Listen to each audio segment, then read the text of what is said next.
استاد به پسری من شفا عطا کن، نجاتش ده. او یگانه پسری من است. من از شاگردانت خواهش کردم، آنها نتوانستند. ای نسل بی ایمان و فاسد، تا به کی رنج دیدن شما بکشم؟ پسرت را بیار.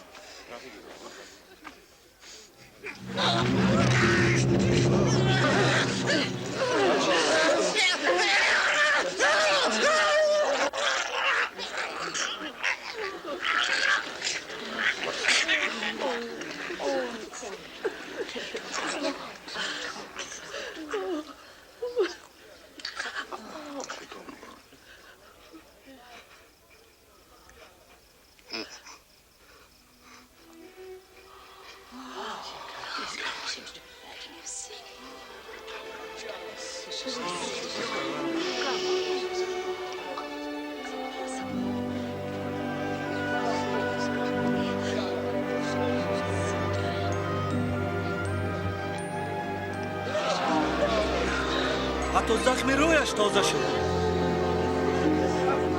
این چه معجزه؟